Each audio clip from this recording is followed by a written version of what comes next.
கதை நேரம். அந்த கிணற்றின் குரல். ஒரு அமைதியான கிராமம் வீரபாண்டி. அங்கே ஒரு பழைய கிணறு இருந்துச்சு. அந்த கிணத்து பக்கம் யாருமே போக மாட்டாங்க. ஏன்னா இரவு வந்தால் அங்கிருந்து ஒரு பெண்ணின் அழுகை சத்தம் மட்டும் கேட்குமா. அந்த கிராமத்துக்கு புதியதாய் வந்தவன் தான் வீரன். அவன் ரொம்ப தைரியசாலி. ஒரு நாள் அவனுடைய நண்பர்கள் சொல்கிறாங்க, ராத்திரி 12 மணிக்கு அந்த கிணற்று பக்கம் போயிட்டு வா, அப்போ தான் நீ தைரியசாலின்னு நாங்கள் ஒத்துப்போம். வீரன் சிரிச்சுக்கிட்டே சொன்னான், அதுக்கு என்ன, நான் போயிட்டு வரேனே என்று. ஒரு நாள் இரவு 12 மணி. வீரன் அந்த கிணற்றை நோக்கி நடக்க ஆரம்பித்தான். செல்லும் வழியில் மரங்கள் அசைந்து காற்று பலமாக வீசியது. இருள் சூழ்ந்த பாதை. நாய்கள் கூட்டம் கூட்டமாக அலறிக்கொண்டிருந்தது. அவன் மெதுவாக அந்த கிணற்று அருகே சென்றான். பின்பு அந்த கிணற்றை எட்டி பார்த்தான். தண்ணீர் உள்ளே ஆழமாக இருந்தது.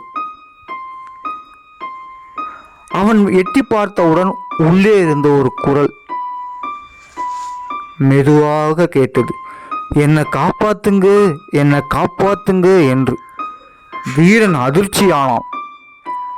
அவன் கேட்கிறான், யாருமா நீ? இந்த நேரத்தில் எங்கே இருக்க? அந்த குரல், நான் கீழே விழுந்துட்டேங்க, உதவி பண்ணுங்க.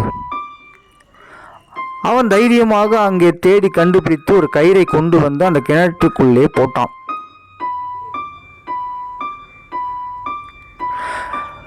சில வினாடிகள் அமைதி.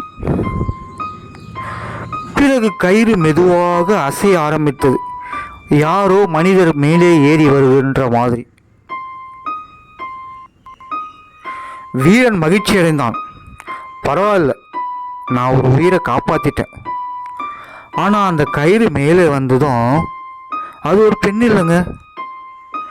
நீளமான முடி, முகம் தெரியல, கண்கள் எல்லாம் வெள்ளை, உருவம் ரொம்ப ஜொலிக்குது. அது மெதுவாக அவன் அருகே வந்துச்சு. நீ என்னை வெளியே எடுத்துட்ட இல்லை, இப்போ நீயும் என் கூட தான் வரணும். வீரன் ஓடுகிறான்.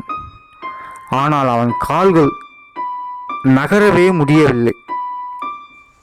அடுத்த நாள் காலை கிராமத்தில் எல்லோருக்கும் அதிர்ச்சி.